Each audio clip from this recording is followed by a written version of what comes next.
जैसे कि सत्संग शुरू हो, मैं ये साफ कर दूं कि अगले महीने जून में कोई सत्संग नहीं होगा। अब हम लोग इस हाल में 14 जुलाई को मिलेंगे,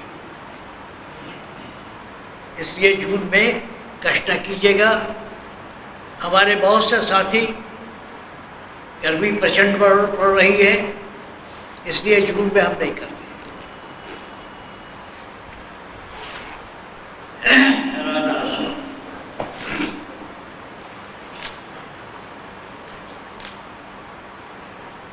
बात यह है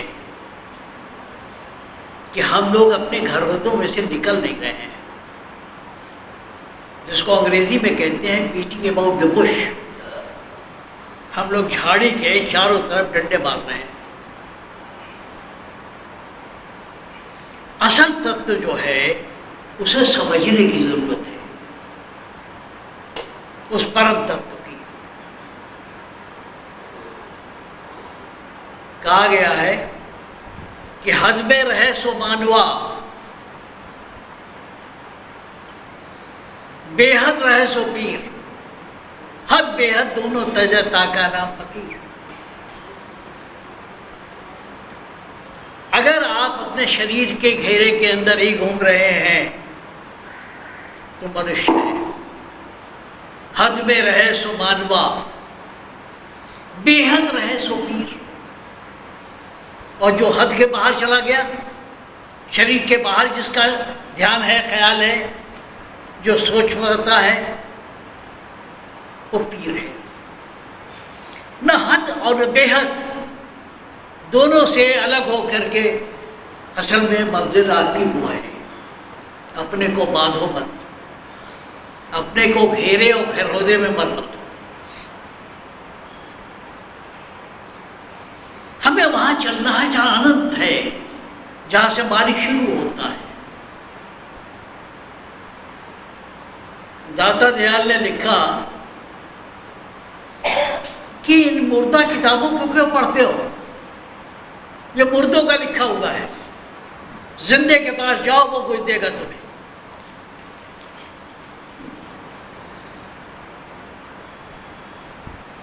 आज हम सिर्फ एक दृष्टिकोण अपना करके नहीं चल सकते। आज का आदमी जिज्ञासु है। जो पूर्व और पश्चिम सारी फिलॉसफी का निचोड़ है, अगर आपकी बात सच है तो हर ऐसी टेस्ट में वो पास होनी चाहिए। ये नहीं है कि एशिया ने क्या सोचा, यूरोप ने क्या सोचा, वो भी देखना पड़ेगा। आज का सिर्फ कॉक एंड बुल स्टोरी से बात नहीं बनती कि मैंने कह दिया आपने मान लिया। आज तर्क की बात है, आज वैज्ञानिक दृष्टिकोण होना चाहिए, बात को समझने की बात है। ठीक रहा होगा। जवाहरलाल नेहरू ने कहा कि read your ethics but don't think that the last word of truth has been said years ago. जब से आदमी पैदा हुआ है, रिसर्च हो रहा है, खोज हो रही है और खोज हो रही है। कहीं रुका नहीं है मानवता, रुकी नहीं है, कहीं कहीं ठहर नहीं गई। जवाहरलाल जी ने कहा, वो तो आस्तिक भी नहीं थे, नास्तिक भी नहीं थे। उन्होंने कहा पढ़ो, अपने शास्त्रों को पढ़ो, समझो, मगर ये मत सोचो कि अंतिम सत्य जो है हजारों साल पहले कहा जा चुका है। ये सत्य की खोज चल रही है, हर पीढ़ी कुछ न कुछ कहता जा रहा है। वरना 5000 किताबें लिखने के बाद दाता ने क्यों लिखा, बल्कि आप पूछेंगे कहाँ लिखा है। गुलिस्तान हजार रंग में लिखा है, जिसमें उनकी किताबों का सार छपा है, उसमें लिखा है कि मुर्दा किताबों में क्या रखा है। बुझे हुए चिराग से रोशनी नहीं मिलती। जहां तक मुझे याद है, पीरे बोगा साहब कहा करते थे कि धनवंतर नहीं है, जो चौराहे पर डॉक्टर बैठा हो उसी वही दवा देगा। पीरे बोगा साहब को मैंने सुना है ये कहते हुए। बात चलिए सारी चीजें एक तरफ रखो, नए सिरे से सोचना शुरू करो, नई बात यह है आपका अनुभव क्या कहता है ये तत्व क्या? कहां जा रहे हो? कहां से आ गए, कहां जाओगे? एक बहुत बड़ा सवाल है बहुत दिनों से। कहां से आए हो, कहां जाओगे, क्या होगा, क्यों परेशान हो? तो खुद अपने आप को नहीं पहचान। इसीलिए कहा गया है कि समतो आपा चीनो। किसी आपा की खोज हो रही है, सोचो ये क्या चीज है।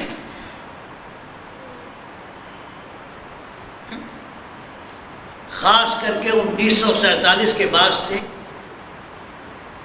हर चीज को नए सिरे से, नए ढंग से सोचने की बात हुई है। हम गुलाम नहीं हैं, हम आजाद हैं, नए ढंग से सोचेंगे। संतों ने पहले भी कहा है लेकिन लोगों ने समझा नहीं। अभी गोयल साहब एक भजन पढ़ रहे थे, उसमें है कि छोड़ पुरानी बात। उस जमाने में भी कहा गया, आज से 300-400 साल पहले कहा गया कि छोड़ पुरानी बात। पुरानी बात है, छोड़ो, नई बात है। बात वैज्ञानिक होनी चाहिए। इस खोज में जो अब तक हजारों चीजें आई हैं, हजारों विचार आए हैं, इनको भी तो हमें नजर में रखना होगा।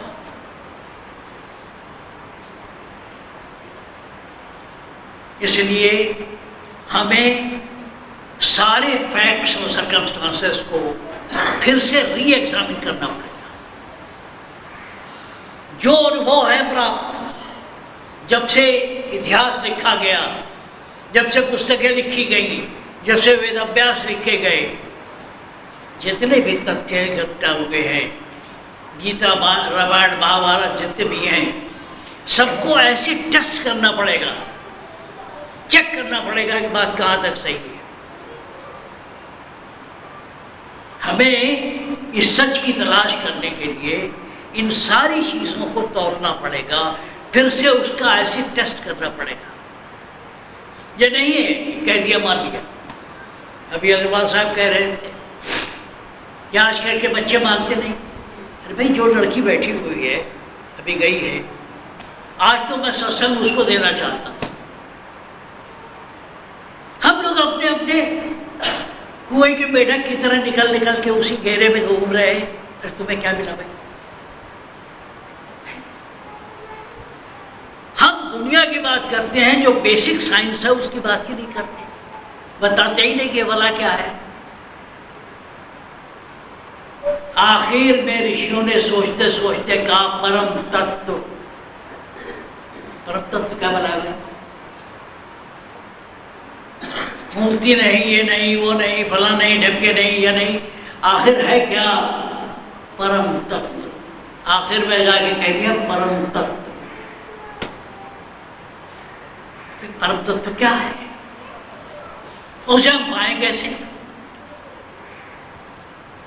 ये जो साइंटिफिक रिसर्चेस हुए हैं उनका क्या होगा? हमारे ज्ञान ने तो कुछ दिया नहीं, उनके ज्ञान ने तो हवाई जहाज दे दिया, बिजली जल रही है, वरना हम तो अब ये कड़वे तेल की कचरा जलाए बैठे होते। इसलिए सारे फैक्ट्स को री एग्जामिन करना पड़ेगा, ऐसे टेस्ट करना पड़ेगा। अगर बात सच है तो सच है, उसे समझने की कोशिश करनी पड़ेगी। बातें पहले इशारे में कही गई थी, अब साफ साफ बात हो रही। मैं इन गुरुओं की परंपरा से बाहर नहीं जा रहा हूं। ऐन बैन सैन था, अब ऐन बैन सैन नहीं है, साफ साफ बात है, सवा सवा हिंदुस्तानी में बात होगी। परम तत्व क्या है? हमें ये जानना होगा परम तत्व क्या है। बात क्या है? सत्संग तो हम बहुत दिनों से कर रहे हैं और करा रहे हैं, सुन रहे हैं। ज्ञान दूर कुछ क्रिया भिन्न है, इच्छा क्यों पूरी हो मन की। अरे तुम्हारी समझ में अगर थैले भर आया तो उस पर अमल तुम नहीं करते, इसलिए तुम्हें फायदा नहीं होता। ज्ञान दूर, ज्ञान तो कुछ कहता है, अमल में नहीं आया। सारी जिंदगी झंडा उठा के चिल्लाते चिल्लाते आपको मिला क्या? अरे म्युनिसिपल वार्ड के अगर मेंबर हो गए होते तो भी ठीक था। कोई प्रधानमंत्री हो गया, कोई प्रेसिडेंट हो गया, कोई कुछ, तुम्हें क्या मिला? 40 वर्ष 45 वर्ष घूम रहे हो, चक्कर खा रहे हो, सर पटक रहे हो, मिला क्या तुम्हें? पूछो अपने आप से। बात क्या है? बारीक बारीक बातों से बात नहीं बनती है, बात अमल करने की है। ज्ञान के 3 रूप है, स्वामी अनुभव है उसकी छोटी। अगर आपको अनुभव नहीं हो तो बेकार है, ये वाणी विलास है। सारी जिंदगी वकीलों का बात सुनता रहा, उससे कोई फायदा होगा?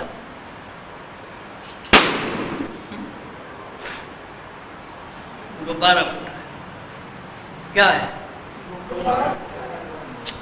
तो बात क्या है?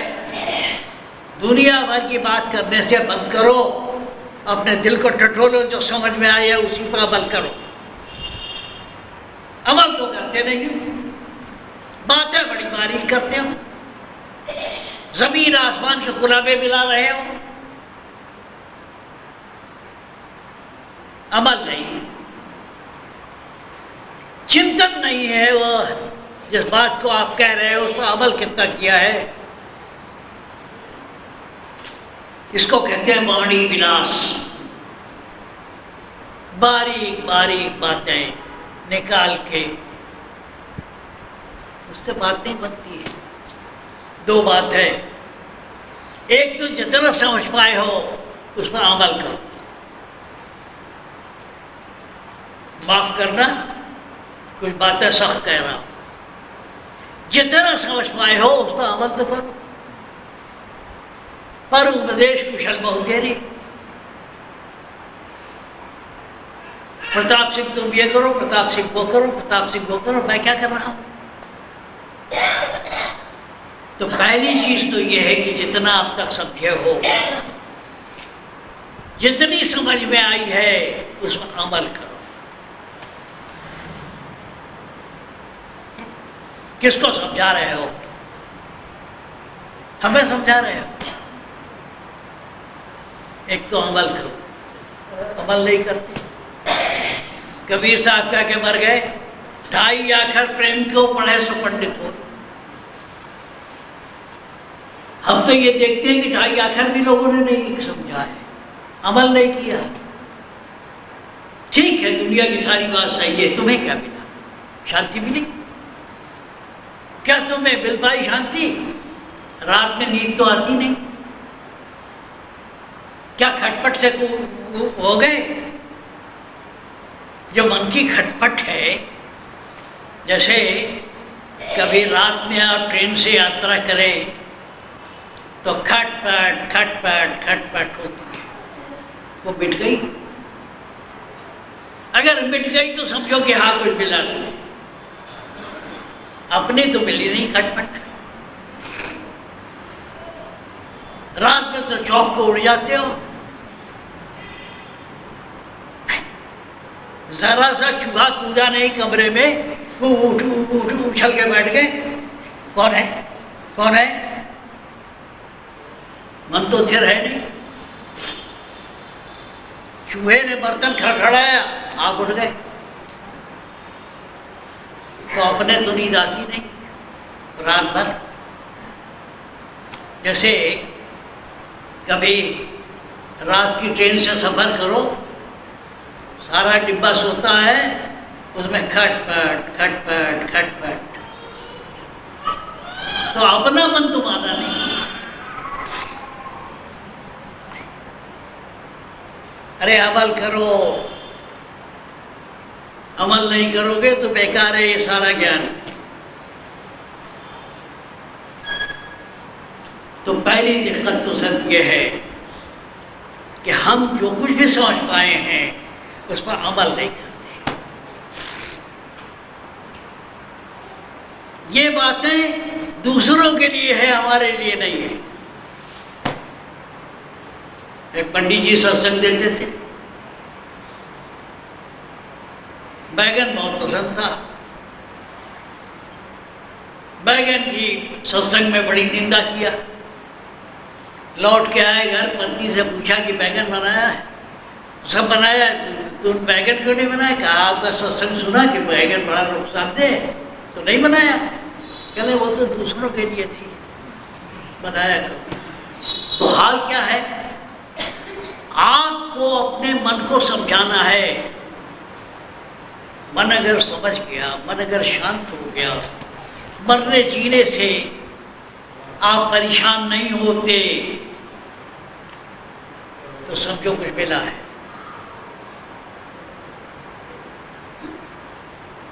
आपका मन अगर स्थिर हो गया, समझो कि कुछ मिला आपको। परम दयाल जी कहते थे कि मामूली आदमी में और हमारे में फर्क इतना है कि जिस बात से को लेकर के तुम एक हफ्ते परेशान रहते हो, 3 दिन परेशान रहते हो, दिन भर परेशान रहते हो, उसको मैं 15 मिनट में ठीक कर देता हूँ। होता वही है। जो समझदार हैं वो विचलित जरूर होते हैं, लेकिन जल्दी से जल्दी अपने आप को एडजस्ट कर लेते हैं। मुसीबतें आती हैं तो वो भी विचलित होते हैं मामूली आदमी की तरह। लेकिन उनमें और मामूली आदमी में फर्क क्या है? मामूली आदमी महीने भर दुनिया की तरह उसे तुलता तुलता रहता है। जो पहुंचा हुआ आदमी होता है, किसी न किसी तरह से अपने आप को 15 मिनट 1 घंटे के अंदर शांत कर देता है। फर्क सिर्फ ये होता है। मन को संभालो। और इसकी सबसे बड़ी परीक्षा ये है, अगर आपको नींद अच्छी आती है, अगर नींद आती है आपको, आधा पेट खाने पर भी नींद अच्छी आती है, समझो ठीक है।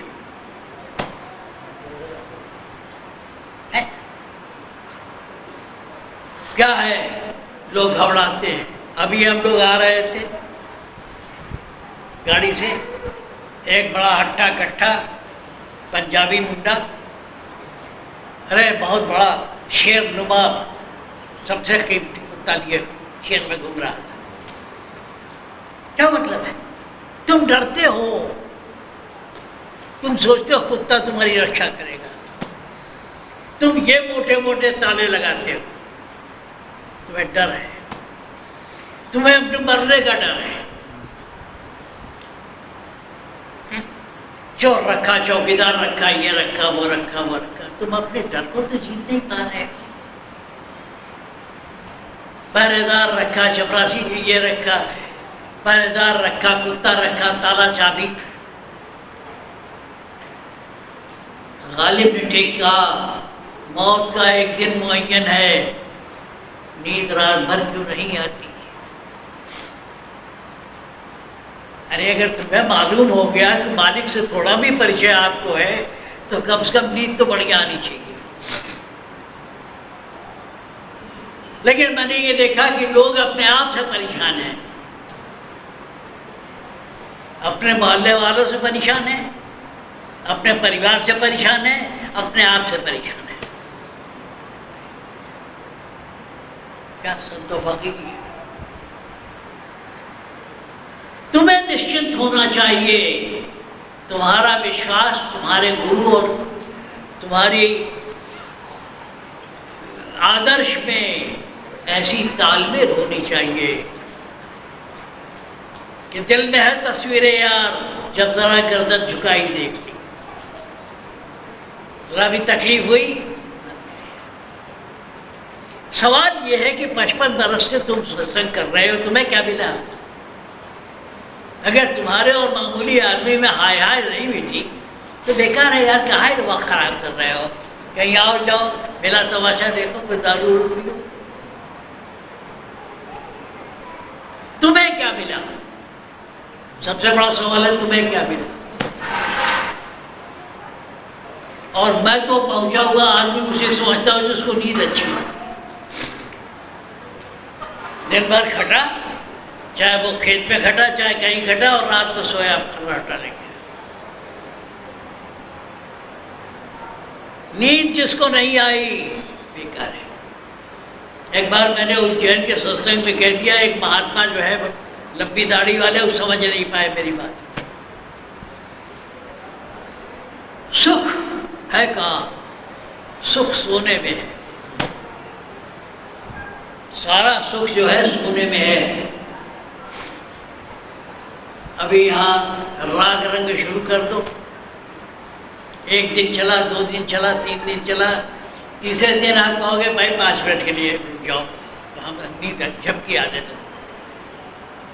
इसका मतलब इन सारे वैभव से नींद तुम्हारी ज्यादा अच्छी है। नींद जो है, ये मैं नहीं कह रहा हूं, दाता दयाल ने लिखा, सबसे बड़ी चीज है नींद।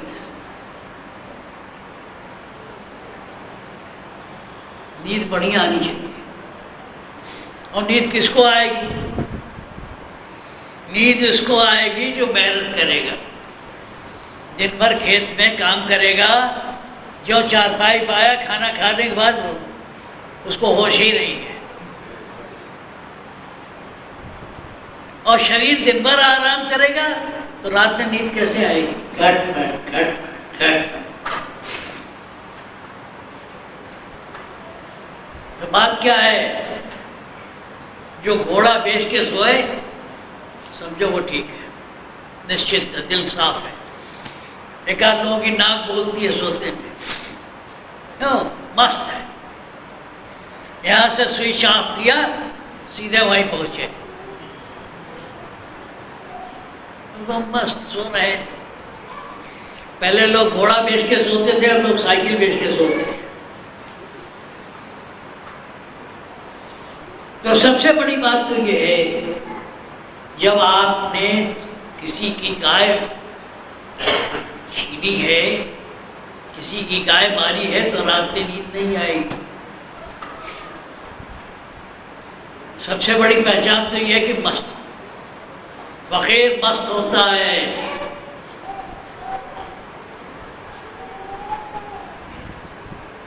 12 गोली सुबह शाम खाता हूं, 12 मरते, 12 गोली सुबह, 4 शाम को, 4-5 शाम। तो मस्त, जिसको कहा गया है कि दुख सुख के परिपल सुख सुख रहा समाई, जिसको दाता दयाल ने कहा कि भरोसा तेरा है तेरी आस मन में, लगा रहता हूं तेरे सुमिरन भजन में, न इसकी चिंता न उसकी चिंता। चिंता खत्म अगर हो गई तो समझो कुछ मिल गया। हाय हाय तुम्हारी गई,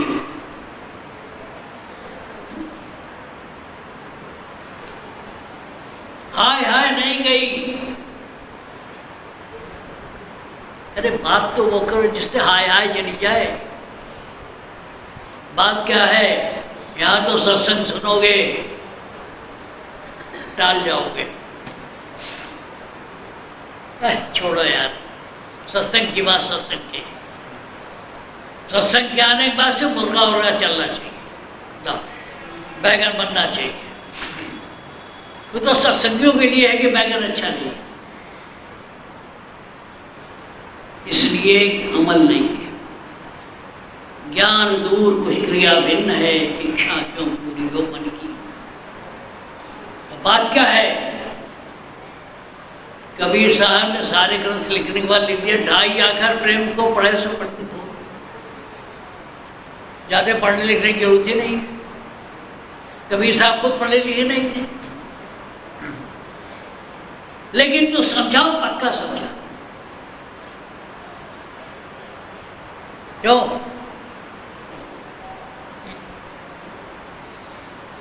ये बारीक बातें किसको समझाने के लिए कर रहे हैं? मुझको समझाने के लिए कर रहे हो?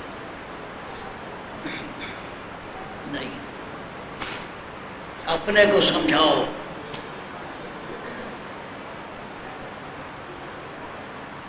अब यह है क्या?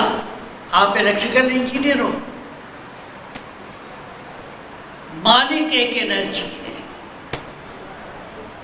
जिसको परम तत्व कहते हैं। वो हर जगह मौजूद है, हर चीज में मौजूद है, दिखाई देगा। वो अनुभव करने की चीज है। जैसे इलेक्ट्रिसिटी है, इसके अंदर काम कर रही है, ये दिखाई नहीं पड़ रही है, साइक्लिक है। हमारी अपनी पर्सनालिटी है, जागृत स्वप्न सुषुप्ति।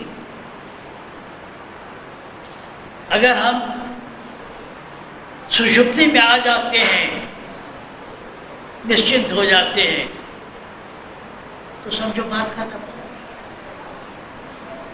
जहां से निकले थे वहीं पहुंच गए। बर्फ आजकल बड़ा कीमती हो गया। बर्फ पानी बनता है, पानी को उबालो भाप बन जाता है, भाप को फिर ठंडा करो पानी बन गया, पानी को और ठंडा करो बर्फ बन गया। बस ये साइकिल चलती रहती है। ये फिजिकल है, फिजिकल में इसेंस पड़ा हुआ है। जैसे आजकल शरबत है, आप शरबत पीते हो, गुलाब जल का एक कतरा या एक कतरे का भी आधा पड़ा है, पूरी गिलास में भाग है उसकी। सीधी बात, एक गिलास आपने ली, अभी बाहर जाओ, उसके अंदर इसेंस पड़ा है। वो इसेंस जो है आपकी आत्मा है, आप खुद हो, आपकी इंडिविजुअलिटी है। आप उसको रियलाइज करो, वो आपके पर्सनैलिटी का सेंटर ऑफ ग्रेविटी है। नई दिल्ली में बहुत से ऐसे मकान हैं जो पता ही नहीं चलता किस नींव पर खड़े हैं। आज मॉडर्न आर्किटेक्ट जो है, सब लोग दुबई में प्रॉपर्टी ले रहे हैं। दुबई में ले लो, अमेरिका में ले लो। अब तो लोग दिल्ली और नई दिल्ली में नहीं ले रहे हैं, दुबई ले रहे हैं। तो बहुत सी बिल्डिंग ऐसी है जिसका पता नहीं चलता कि कहाँ है, इसकी नींव कहाँ है। वैज्ञानिक क्या करता है, सेंटर ऑफ ग्रेविटी को सपोर्ट कर देता है, पूरी बिल्डिंग खड़ी। पूरी building 1 inch 2 inch centre of gravity को कंट्रोल किया, पूरी बिल्डिंग नाच रही है। मालूम हुआ साहब वो कौन सा दुबई में सबसे बड़ी बिल्डिंग है साहब, उसके ऊपर होटल है, होटल के अंदर वो नाच रहा है। क्या कर रहा है? सेंटर ऑफ ग्रेविटी को संभाल दिया उसने, पूरी बिल्डिंग संभली हुई है। वो सेंटर ऑफ ग्रेविटी पकड़ो, उस सेंटर ऑफ ग्रेविटी को, अपनी पर्सनैलिटी के उस सेंटर ऑफ ग्रेविटी को पकड़ो। पूरी बिल्डिंग, पूरी दुनिया, पूरी सृष्टि, पूरी कांग्रेस पार्टी, पूरी सोशलिस्ट बीजेपी, सब संभले हुए हैं। वो सेंटर ऑफ ग्रेविटी समझने की जरूरत है, पकड़ने की जरूरत है। पूरी बिल्डिंग की जरूरत नहीं है। वो सेंटर ऑफ ग्रेविटी आपका आपा है। आप एक एनर्जी हो। आइंस्टीन ने क्या कहा कि सारी एनर्जी एक जगह से फ्लो कर रही है, सारी एनर्जी एक पॉइंट है वहां से फ्लो कर रही है, वहीं से लाइट, वहीं से साउंड, वहीं से हर चीज आ रही है, वो सेंटर ऑफ ग्रेविटी है। आप अपनी पर्सनैलिटी के सेंटर ऑफ ग्रेविटी को पकड़ो, समझो। गुरुज़िम क्या है? मैग्नेटिज्म है। गुरुज़िम क्या है? मैग्नेटिज्म है। एक नया मैग्नेट बनाने के लिए क्या करते हो? एक पावरफुल मैग्नेट के कांटेक्ट में आयरन का टुकड़ा रख देते हो कुछ देर के लिए, वो आयरन का टुकड़ा मैग्नेटाइज हो जाता है। यही गुरुज़िम है। आप रेलवे में ये बड़े बड़े वो बन रहे हैं, जेट ट्रेन्स बन रही हैं जो 2.5 घंटे मुंबई पहुंचा देगी। उनमें क्या मैग्नेट्स है, मैग्नेटिक ट्रेन्स है, जो जापान और चीन चला रहा है, हिंदुस्तान तैयारी कर रहा है। मैग्नेटाइज किया, डीमैग्नेटाइज किया, मैग्नेटाइज किया, डीमैग्नेटाइज किया, इतने में पार हो गए। मैग्नेट है। एक मैग्नेट को नया मैग्नेट बनाने के लिए क्या करते हो? एक हार्स शू शेप्ड लोहे का टुकड़ा लिया, उसके अंदर बिजली के तार लपेटे और मेन से उसको बिजली चला दी, मैग्नेटाइज हो गया। अब दूसरा मैग्नेट, छोटा मैग्नेट बनाना है, लोहे का एक टुकड़ा, उसके कॉन्टैक्ट में सर्टेन पीरियड के लिए रखो, अपने आप मैग्नेटाइज हो जाएगा। ये गुरुज़िम है। मैग्नेट कैसी? आयरन ऐसे सब्सटेंस में बहुत छोटे छोटे टाइनी मैग्नेट्स हैं। जब ऊपर से हम मैग्नेट रगड़ते हैं तो सारे नॉर्थ पोल एक तरफ आ जाते हैं, साउथ पोल एक तरफ आ जाता है, वो मैग्नेट हो जाता है। वही चीज इलेक्ट्रिसिटी में बदल जाती है, एनर्जी। आप वैज्ञानिक को इसलिए आपके टर्म में बात कर रहा हूं।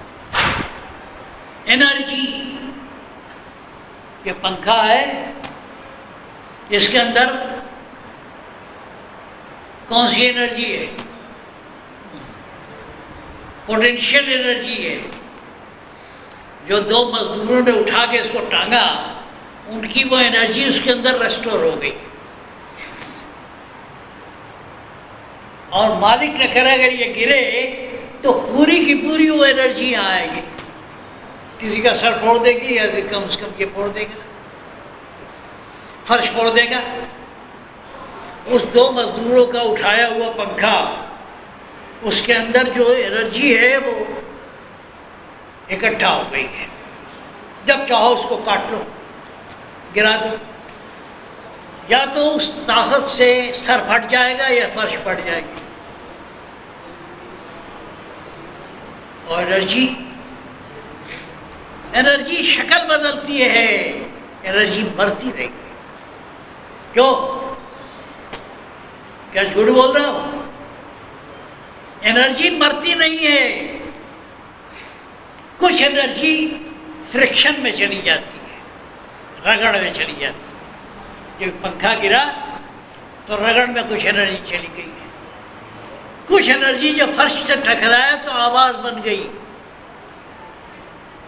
कुछ एनर्जी वहां छुओ, गर्मी है, हीट में बदल गई।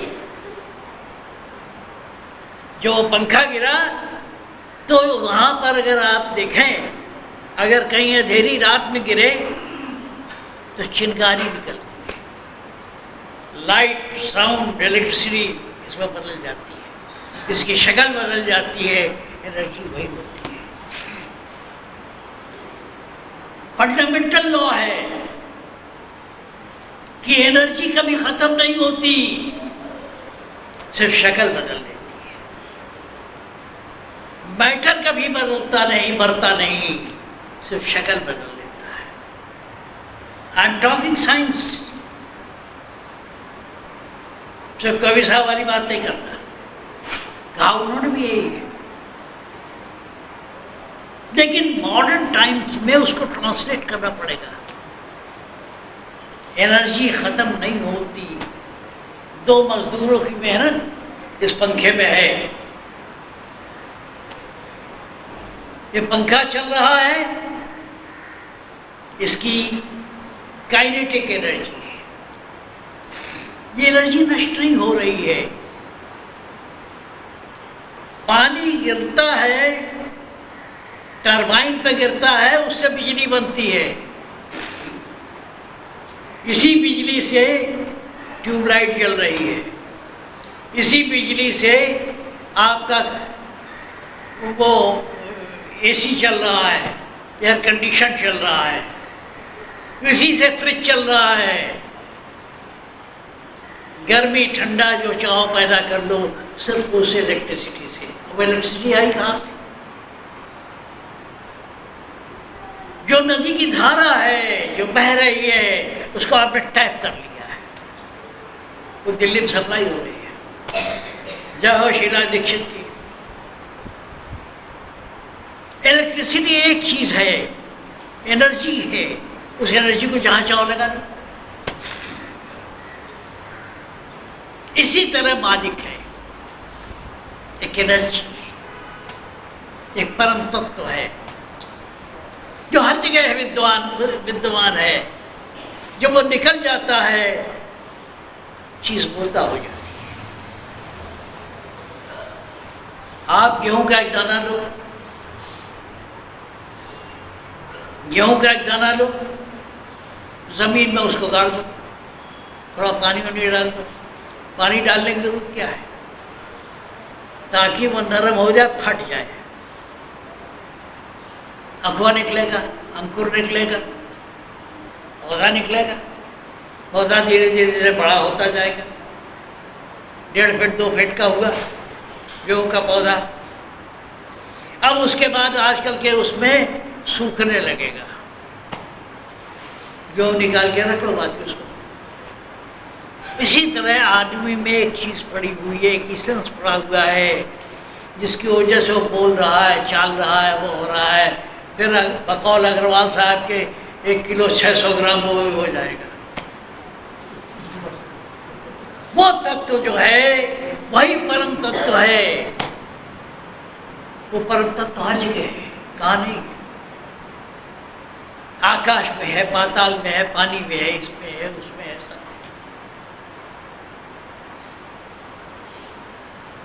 ये वैज्ञानिक बैठे हुए, शर्मा जी बैठे हुए हैं, देवदा जी बैठे हुए हैं। लोहे से सोना बनाया जा सकता है। लोहे का टुकड़ा लेके, अजीब सी लगेगी बात लेकिन सही है, कि लोहे के एटॉमिक अरेंजमेंट को अगर चेंज कर दिया जाए तो सोना बन जाएगा। लेकिन बड़ा महंगा है, बड़ा कॉस्टली है, इसलिए लोग कोशिश नहीं करते। सोना खरीदना आसान है, पर इस पर लोहे से सोना बनाना। एक तत्व है जिससे सब बना है, सब एटम्स बने। ये जो जितनी चीजें दिखाई दे रही हैं आपकी, वो डिफरेंट एटॉमिक अरेंजमेंट है। किसी में दो आइटम है, किसी में 4 है, किसी में 6 है, किसी में 14 है, किसी में 25 है। इसलिए शक्लें अलग अलग दिखाई दे रही हैं। 4 असल चीज है आइटम। जैसे आइटम है ना, जो 179 है, कितने एलिमेंट्स हैं, उनमें फर्क क्या है? उनमें सिर्फ एटॉमिक अरेंजमेंट का फर्क है। चीजें एक ही है, एक ही तत्व है, जो किसी में कम, किसी में ज्यादा। इसी तरह भगवान है। इसी एटॉमिक अरेंजमेंट को, यही एटम है। जब कहते हैं कि दुनिया की जितनी चीजें बनी हैं उनमें से एलिमेंट्स चुने गए। एलिमेंट क्या है? एलिमेंट वो है जिसके अंदर कोई और चीज नहीं मिली है। जैसे लोहा एक एलिमेंट है, प्योर अगर लोहा है तो वो एलिमेंट है। इस तरह से करीब करीब 200 के करीब एलिमेंट्स हैं, विशिष्ट 47 श्रेणी बने। और वो एलिमेंट्स कैसे बने हुए? एटम से बने हुए, वो मॉलिक्यूल्स से बने हुए हैं।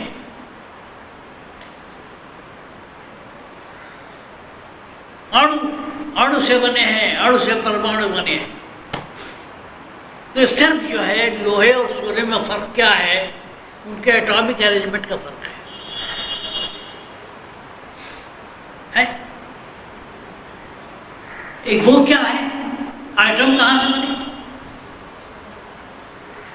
इलेक्ट्रॉन और प्रोटॉन, न्यूक्लियस चक्कर लगा रहा है। वो एनर्जी क्या है? आप किसी चीज को टुकड़े करते चले जाओ चले जाओ चले जाओ चले जाओ, आखिर में जो टुकड़ा दिखाई पड़ेगा वो मॉलिक्यूल हो। उसको और तोड़ो, आइटम है। उसको और तोड़ो, इलेक्ट्रॉन प्रोटॉन। इलेक्ट्रॉन नाच रहा है चारों तरफ, क्या वो विष्णु नहीं है? विष्णु तत्व क्या है? वही तो है जो नाच रहा है, कण कण में नाच रहा है।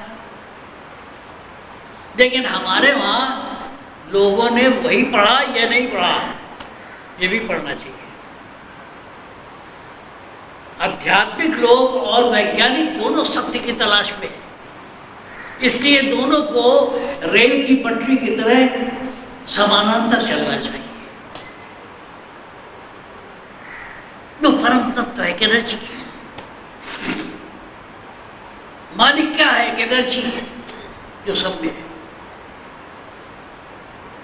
इसी को दादा दयाल कहते हैं कि सब में व्याप्त तुम्हारी सत्ता, तू सबसे न्यारा है। हमारे ऋषियों की योग्यता क्या है कि खुली आंखों से उन्होंने नक्षत्रों को देख लिया। उन्होंने जो वैज्ञानिक दृष्टिकोण दिया, आज एटम नई चीज है। हमारे वहां एटम हजारों साल पहले हुआ है। उस ऋषि का नाम है कणान, कणान। उन्होंने कहा सारी दुनिया कण से बनी है, और उस ऋषि का नाम हो गया कणान। तो न तो हम वो पढ़ते हैं न ये पढ़ते हैं, हम तो 2-4 भजन पढ़ के उसी में घूमते रहते हैं। अगर आपकी थीसिस सही है तो हर ऐसी टेस्ट पास करनी चाहिए उसे, है ना? अगर सच है तो हर ऐसी टेस्ट पास होना चाहिए। वो मत मानने लायक नहीं है जो कुछ दूर चले और फिर गायब हो जाए। जैसे इस्लाम और क्रिश्चियनिटी कहती है खुदा मियाँ उठे, उन्होंने एक दिन में पृथ्वी बनाई, दूसरे दिन में बृहस्पतियाँ बनाई, तीसरे दिन में मछली बनाई, चौथे दिन में ये बनाया, पांचवें दिन में ये बनाया, आखिर में हरम बनाया। आदम की खैरियत पूछे सुबह शाम आते थे। एक शाम को आदम से पूछा, भाई क्या हाल है तुम्हारा? कहले महाराज तबीयत नहीं लग रही है। अच्छा, तो उनका खुदा ऐसा था जिसका मटीरियल का एग्जॉस्ट हो गया था। उन्होंने कहा आप क्या करें? खुदा मियाँ ने सोचा आप क्या करें? उन्होंने आदम को बेहोश कर दिया और उसकी बाईं पसली निकाली और उससे हवा बना दिया, और दुनिया का प्रपंच शुरू हो गया, और तो मर्द दोनों शुरू हो गए। ये कहानी डिस्प्रूव हो गई है विज्ञान में। ये कहानी उन्हीं के विज्ञान ने ये कहानी डिस्प्रूव कर दिया। लेकिन आधी दुनिया ईसाई है और 1/3 मुसलमान है। आप कितने हैं? आप तो 0.5% भी नहीं है, सिर्फ चुटिया खड़ी है।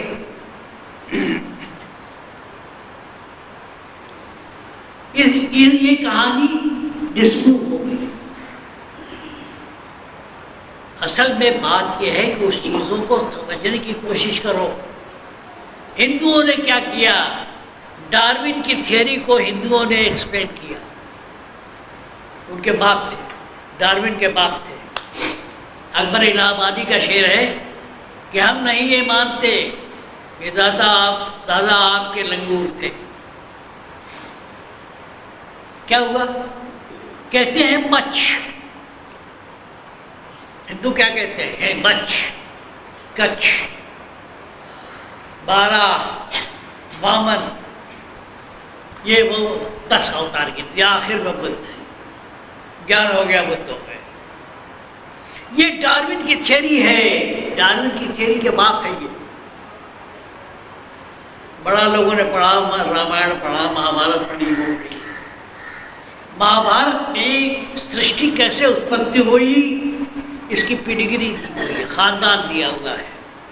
ये ऐसे पैदा हुए, फिर ऐसे पैदा हुए, फिर ऐसा पैदा हुए, फिर कश्यप ऋषि पैदा हो गए, जो 7 बिच्छू से पैदा हो गए। ये थियरी डार्विन की बात है। लेकिन बात क्या है भाई, फिराक साहब कहा करते थे कि तुम तो तुलसीदास को समझ नहीं पाते हो, खजड़ी बजा के नाचने लगते हो। उस महाभारत को इंटरप्रेट करना है आज के जमाने में, आज की उसमें उसको साइंटिफिकली इंटरप्रेट करना है। जो थियरी डार्विन ने दिया वो थियरी महाभारत में शुरू में दिया गया है कि सृष्टि ऐसे पैदा हो। उस जमाने के विचारों के पास बड़े इंस्ट्रूमेंट नहीं थे, उसमें पेडिग्री दी हुई है। 5000 साल की पेडिग्री दी हुई, फला राजा के फला पुत्र हुए, फला के ये हुए, इतिहास दिया हुआ है। कहने का मतलब क्या है, ये जो तथ्य हमारे पास मौजूद है, इनको हम ऐसे टेस्ट करना पड़ेगा। हमें भ्रम और अंधविश्वास से दूर हट करके वैज्ञानिक दृष्टि से उसे देखना पड़ेगा। हिंदू वैज्ञानिक थे, इसमें कोई दो राय नहीं है। लेकिन हुआ क्या, हम लोग अपने अहंकार में मारे गए कि हम तो दुनिया के गुरु हैं। इन फैक्ट्स को, इन बातों को उस जमाने के हिसाब से आयन बैन में कही गई थी। उन बातों को अब समझो, लेकिन ये मत समझो कि रिसर्च वहीं खत्म हो गई थी। जब तक हिंदुओं ने वेद, पुराण, स्मृतियां लिखी, आगे बढ़ते रहे, और जब बंद कर दिया फिर गिर गए नीचे। बात क्या है, रिसर्च बंद हो गई। अरे गुरु जी से बताते कोई है नहीं, तुम आगे चलो। यहां तक कि रिसर्च हम आपको देते हैं, आगे आप रिसर्च हो जाओ। यह हजारों साल से ये चल रही है, इसलिए भ्रम और भ्रांति में रहने की जरूरत नहीं है। और ये भी नहीं, माफ करना, हम अपने दायरे में घूम रहे हैं। कहाँ घूम रहे हैं? हमें जब सच का तलाश करनी है तो हमें वेस्टर्न, ईस्टर्न और जितनी भी आज तक की जानकारी है मनुष्य की, सबको खंगालना पड़ेगा। तब इस निष्कर्ष को पहुंचना पड़ेगा कि वाकई है क्या।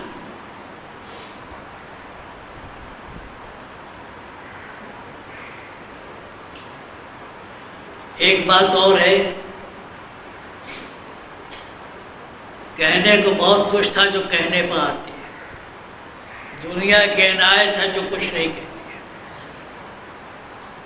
सीधी बात, इन सारी बातों को ले जाके कंफ्यूज नहीं करना है आपको। हमें वो तरकीब बताना है जिससे आपका काम है।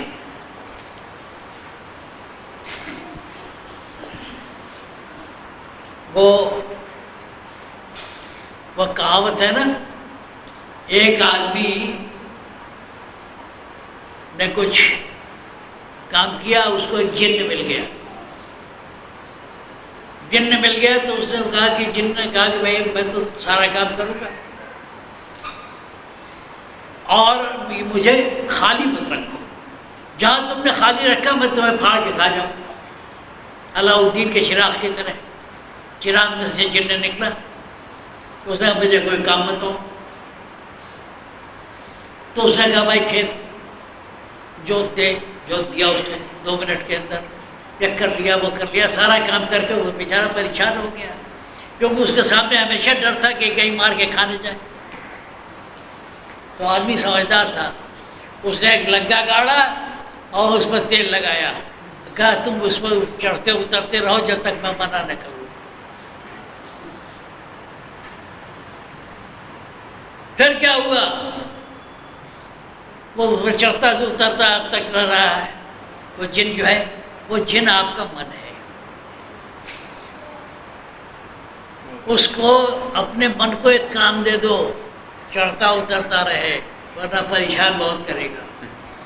बातें तो बहुत कहनी थी, लेकिन मूल मंत्र क्या है?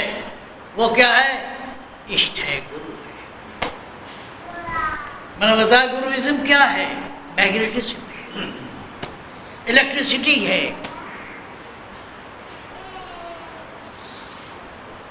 गुरु क्या है? इलेक्ट्रिसिटी है, मैग्नेटिज्म है, मैथमेटिक्स है। हम किसी, शर्मा जी आप लोग टेक्निकल आदमी हो, हम किसी चीज को कहा गया कि 150 रुपया सूद है, 1500 रुपया सूद 3 साल में है, तो उसका मूलधन क्या होगा? क्या हुआ? जितने नोन फैक्टर्स हैं उनके बेसिस पर अननोन निकालना है। हम क्या करते हैं मैथमेटिक्स में? क्या करते हैं? जितने नोन फैक्टर्स हैं उनसे हम अननोन पर पहुंचते हैं। तो जो तथ्य हमारे पास मौजूद है उनसे हमें भगवान को पहुंचना है। From known facts we are to ascertain the unknown. यही। लेकिन एक बात है, फिर आप प्रेजुडिस लेके मत आइए, बिल्कुल क्लीन स्लेट लेके आओ। मानव दयाल जी महाराज कहा करते थे कि अपने पहले संस्कार छोड़ दो, गुरु के संस्कार लेके आओ। आ गए सत्संग में, गुरु के मत का हो गया, अब जो कहे वो सुन। लोग जो है, सत्संग क्यों होता है? लोग अपने अपने घर से भ्रम लेके आते हैं, उसे धोना पड़ता है। तभी कहा गया कि दुनिया प्रगटा जल में, जग में लीजो चूरन धुलाए। महर्षि जी ने कहा कि दुनिया प्रगटा जग में आए, लीजो चूरन धुलाए।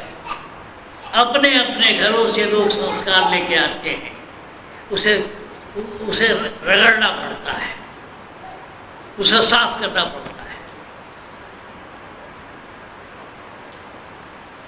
हासिल क्या है कि नएपन की बात करो। हद में रहे सो मानवा, बेहद रहे सो पीर। हद बेहद दोनों तजता का रब फकीर। अब एक कहूं तो है नहीं, दूजा कहूं तो गार। जैसा है तैसा रहे, कहे कबीर विचार। मालिक अच्छा है तो बुरा है, जैसा है। दादा दयाल ने लिखा कई जगह कि न सगुण है न निर्गुण है, जैसा है वैसा है। क्यों चक्कर पड़ते हो? सगुण है, निर्गुण है, सगुण है। संतों ने भी बात यही कही थी, लेकिन उन्होंने अपने ढंग से कही थी। हमारे जैसे छोटे आदमियों का काम यह है कि उसको समझा दें, मानो ना मानो आपकी बात। सारी जिंदगी देने के बाद 2-4 रुपये के मिले, चाहो तो ले जाओ, हमारा काम तो चल गया। आप चाहो तो मिल जाएगा, लेकिन एक बात है, परम दयाल जी से किसी ने कहा, उनके अफसर ने कहा कि सुना तुम बहुत